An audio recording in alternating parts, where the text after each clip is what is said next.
Prime time news के प्रायोजक हैं पतंजलि केश कांति। बालों से कहो जुग जुग जियो।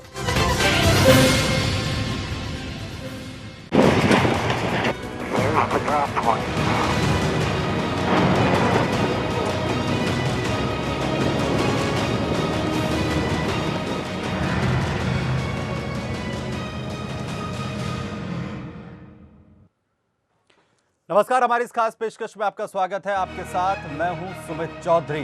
क्या बगदादी का आईएसआईएस का अंत नजदीक आ चुका है?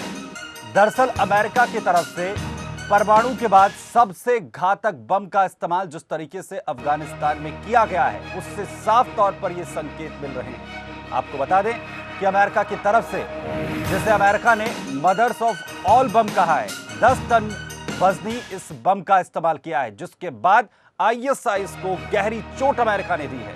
साथ ही साथ इस बम के इस्तेमाल से पूरी दुनिया में अमेरिका ने क्या मैसेज देने की कोशिश की है, इस पर करेंगे चर्चा। लेकिन सबसे पहले एक रिपोर्ट।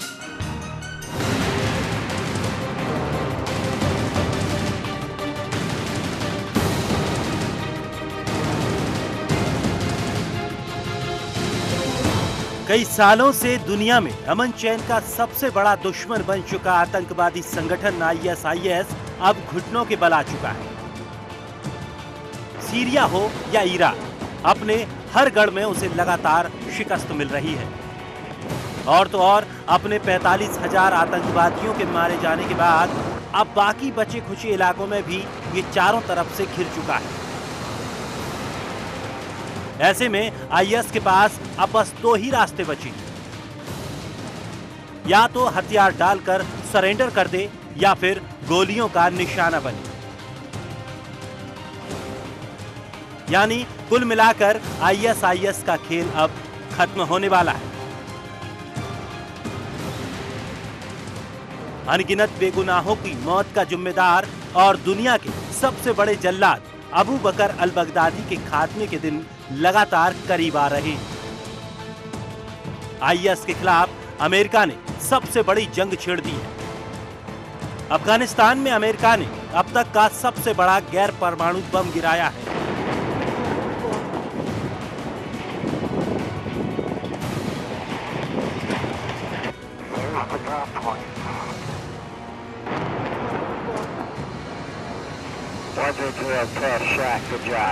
ऐसा पहली बार हुआ है जब अमेरिका ने इस GBU-43 बम का इस्तेमाल किया है।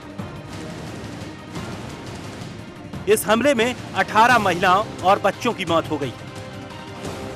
संयुक्त राष्ट्र के मुताबिक अमेरिका के जरिए गिराए गए बम का निकनेम MOAB यानी मदर ऑफ ऑल बम है। आपको बताते हैं कि यह ब्लास्ट कितना बड़ा था। यह बम 10,000 किलो का है और ब्लास्ट का रेडियस तकरीबन 300 मीटर बताया जा रहा है। यह बम स्थानीय समय के मुताबिक तकरीबन 7 बजे गिराया गया। इस सबसे बड़े गैर परमाणु बम के जरिए उन गुफाओं को निशाना बनाया गया जहां इस्लामिक स्टेट के आतंकियों ने पनाह ले रखी थी। इस विशाल बम को गिराने के लिए MC-130 लड़ाकू विमान का सहारा लिया गया। अमेरिका ने GBU-43B बम अफगानिस्तान के नानगरहर में गिराए थे। मतलब साफ कि अब अमेरिका आईएसआईएस को बख्शने वाला नहीं है। और अगर इस हिसाब से आईएस का खात्मा आगे भी जारी रहा तो बहुत ही जल्द समूचे आईएस का सर्वनाश निश्चित है। श्वेता चंदन के साथ ब्यूरो रिपोर्ट, सुदर्शन न्यूज।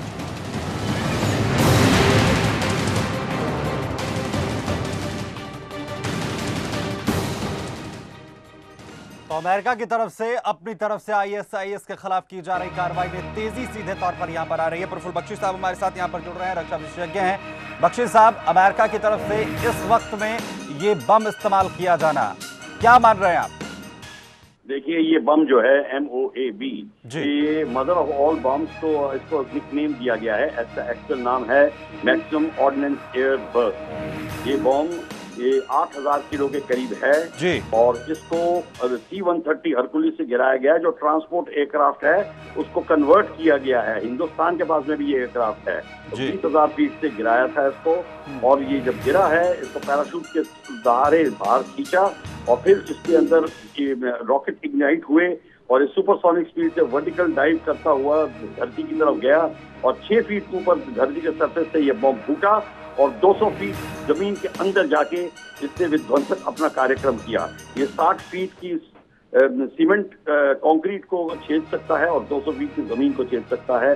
इसका पहला इस्तेमाल 2003 में किया था एज एन एक्सपेरिमेंट। ये इससे बड़ा बॉम्ब है रशिया के पास, जिसको फादर ऑफ ऑल बॉम्ब जो है FOAB, वो 35,000 किलो पाउंड का है। और दरअसल जो बॉम्ब जी बख्शी साहब, हम ये भी जानने की कोशिश करेंगे आपसे कि पूरी दुनिया के अंदर इसका क्या इम्पैक्ट रहेगा, और जिस तरीके से आपने रूस का जिक्र यहाँ पर किया है, रूस, ईरान और सीरिया ने सीधे तौर पर इसके खिलाफ जो है चेतावनी भी अमेरिका को दे दी है। बने रहे हमारे साथ आप प्रफुल्ल बख्शी साहब। एक छोटा सा ब्रेक हम यहाँ पर लेंगे फौरन हाजिर होंगे।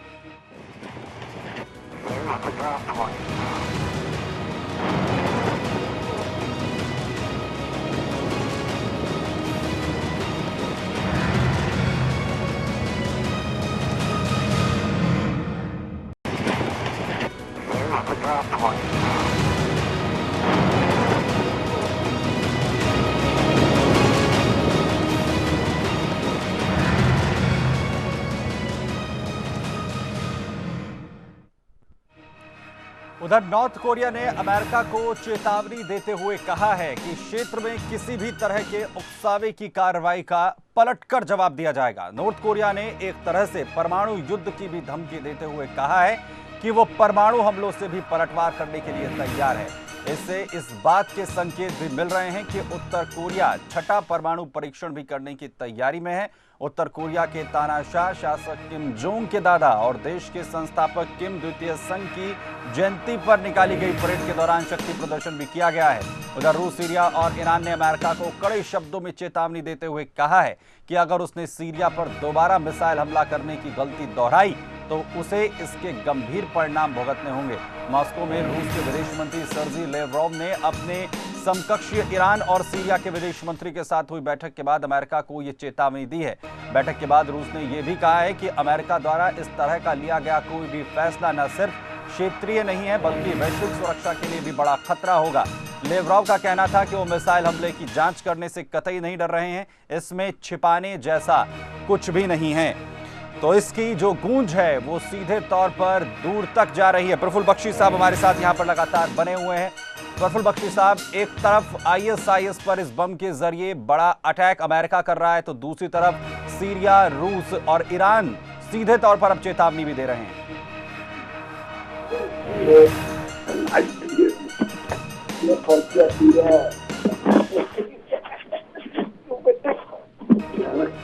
बख्शी साहब, आवाज आ रही है आपको मेरी? संपर्क यहाँ पर बख्शी साहब से हमारा टूट गया है, लेकिन आपको बता दें हम कोशिश उनके पास फिर से जान, लेकिन अमेरिका क्या की तरफ से इस्तेमाल किए गए इस बम के बाद क्या इसका असर? अमेरिका ने जिस ISIS के ठिकानों को निशाना बनाया है वहां सबसे ज्यादा सीरिया और इराक जो है सक्रिय हैं वहां पर हैं। बता दें कि सीरिया के मसले को लेकर ट्रंप और पुतिन एक दूसरे के खिलाफ ताल ठोक कर खड़े हो चुके हैं। वहीं दक्षिणी चीन सागर को लेकर चीन के साथ ट्रंप की तनातनी चल रही है। उधर उत्तर कोरिया के मिसाइल टेस्ट और रासायनिक हथियारों के विरोध में ट्रंप किम जोंग को भी चेतावनी दे चुके हैं। माना जा रहा है कि अफगानिस्तान हमले के बाद दोनों के रिश्तों में तल्खी आई है। अफगानिस्तान में ISIS के ठिकाने पर अमेरिका हमले के बाद जो हालात हैं उसे देखकर जो तय है कि इस बम की गूंज दुनिया के दूसरे देशों में भी सुनाई पड़ेगी। उधर अमेरिका ने अफगानिस्तान में जहां बम गिराया है वहां से पाकिस्तान के तोराम बॉर्डर की दूरी महज 60 किलोमीटर है। पाकिस्तान के लिए भी अमेरिका की सीधे तौर पर चेतावनी है। जिस तरीके से पाकिस्तान आतंकवादियों का पनाहगाह बना हुआ है, अमेरिका ने जिस ISIS के ठिकानों को निशाना बनाया है वो सबसे ज्यादा सीरिया और इराक के में सक्रिय हैं। सीरिया में रासायनिक हमले को लेकर भी जिस तरीके का हालात पूरे विश्व में है उसे लेकर भी अमेरिका तमाम देशों की नाराजगी का सामना कर रहा है। वहीं दोनों देशों के बीच यानी खासकर अगर अमेरिका और रूस की बात की जाए तो दोनों देशों के रिश्तों के बीच में इस हथियार के यानी इस बम के इस्तेमाल के बाद और ज्यादा तल्खियां सीधे तौर पर नजर आ रही हैं। वहीं नॉर्थ कोरिया की तरफ से भी आज परेड निकालकर परमाणु हमले की धमकी सीधे तौर पर अमेरिका को दी गई है। लेकिन इसमें साथ ही साथ इस बम की जो गूंज है वो पूरी दुनिया में जिस तरीके से सुनाई दे रही है, और उससे साफ है कि अमेरिका अब अफगानिस्तान में जो हमला किया गया है उसमें आतंकवादियों और आईएसआई के खिलाफ लड़ रही लड़ाई में वो तमाम देश जो अब तक सिर्फ मुखदर्शक बने हुए हैं या अमेरिका की मुखालफत कर रहे हैं, उन्हें सीधे तौर पर अमेरिका की ये चेतावनी है। हालांकि अगर देखा जाए तो रूस, ईरान और सीरिया की तरफ से सीधे तौर पर चेतावनी भी अमेरिका को दे दी गई है कि अगर अब किसी भी तरीके के मिसाइल हमले का इस्तेमाल किया गया तो उसके अंजाम भुगतने होंगे। दरअसल जिस तरीके के हालात इस वक्त नजर आ रहे हैं उसे लेकर थर्ड वर्ल्ड वॉर, तीसरे विश्व युद्ध के हालात भी सीधे तौर पर बनते हुए नजर आ रहे हैं। प्रफुल्ल बख्शी साहब हमारे साथ रक्षा विशेषज्ञ एक बार फिर से जुड़ गए हैं। बख्शी साहब, एक तरफ इस बम का इस्तेमाल होना और दूसरी तरफ ईरान, सीरिया और साथ ही साथ यहां पर रूस की तरफ से सीधे तौर पर चेतावनी अमेरिका को दी जा रही है। वहीं नॉर्थ कोरिया भी परमाणु हमले की धमकी दे रहा है। हेलो बख्शी साहब, आवाज आ रही है आपको मेरी? हाँ, अब आ रही है जरा। जी बख्शी साहब, रूस, सीरिया और ईरान ने भी इस पूरे हमले के बाद जो है सीधे तौर पर चेतावनी दे दी है अमेरिका को कि इस तरीके के हमले बर्दाश्त नहीं किए जाएंगे। देखिए, अमेरिका को चेतावनी देना तो एक बात है, रूस ने, ईरान ने दे दिया है, पर चेतावनी का मतलब क्या है? चेतावनी सिर्फ खाली नहीं दी जाती, या तो कुछ कार्यक्रम करें। अमेरिका अपने कार्यक्रम से नहीं रखेगा, उसने MOA भी इस्तेमाल किया है। रूस ने तो उसको इराक में भी चेतावनी दी थी, रूस ने तो उसको अफगानिस्तान में भी चेतावनी दी थी। रूस का इंटरेस्ट अफगानिस्तान के अंदर है। रूस अफगानिस्तान में घुसना चाहता है जैसे कि 200 साल पहले घुसना चाहता था। अब उसकी जब उसको चेतावनी दे रहा है, ठीक है, हम देख रहे हैं क्या चेतावनी का असर पड़ता है। इस वक्त अमेरिका में को असर नहीं पड़ेगा। जी, इस वक्त में अमेरिका का इस हमले को करना कितना इंपॉर्टेंट है, इस टाइम को जो है चूज करना, और भारत को आप किस संदर्भ में देख रहे हैं इस हमले के साथ? देखिए, भारत को हम इस संदर्भ में देख रहे हैं, भारत के पास भी एयरक्राफ्ट है, भारत के पास ये बॉम्ब नहीं है जी। पर इस बॉम्ब की ऐसी अभी जरूरत भारत को भी नहीं है।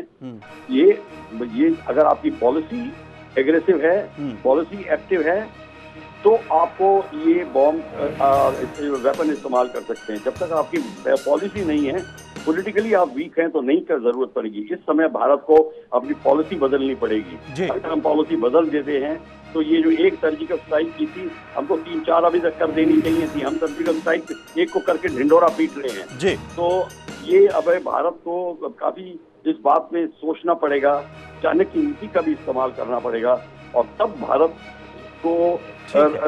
को हमले के लिए तैयार रहना है। हमको हमला करके दिखाना है। बख्शी साहब, दो देश ऐसे जहां एक हमारा मित्र राष्ट्र रूस, जिसके साथ हमारी नजदीकियां किस तरीके की रही हैं, और साथ ही साथ अमेरिका, जिसके साथ हम नजदीकियां बढ़ा रहे हैं, इन परिस्थितियों में उन दोनों देशों के बीच में तनातनी, वहां भारत की स्थिति आप किस तरीके से देखते हैं? देखिए, भारत की स्थिति तो रूस से लेके कमजोर हो चुकी है। रूस ने तो पाकिस्तान का समर्थन दे रहा है, चाइना पाकिस्तान का समर्थन दे रहा है, इसलिए पाकिस्तान इतना चौड़ा बनता जा रहा है। और अमेरिका भी पाकिस्तान को बिल्कुल ऐसा कुछ नहीं कह रहा है, बातों में बात को टाल रहा है। बेसिकली रूस और अमेरिका दोनों अफगानिस्तान में घुसना चाहते हैं, इसलिए क्योंकि आप पूरा जो उसके बाद में वेस्टर्न इलाका है, CAR रिपब्लिक वगैरह, वहाँ पे अपना आधिपत्य जमाना चाहते हैं। बेसिकली रूस नहीं चाहता कि चाइना और अमेरिका ये इधर स्ट्रॉन्ग बने, अमेरिका नहीं चाहता कि रूस और चाइना स्ट्रॉन्ग बने। सारा गेम इसका है। बख्शी साहब, फिर भारत के लिए क्या मैसेज होना चाहिए? भारत के जो नीति निर्माता हैं उनके लिए क्या मैसेज होना चाहिए इन परिस्थितियों में?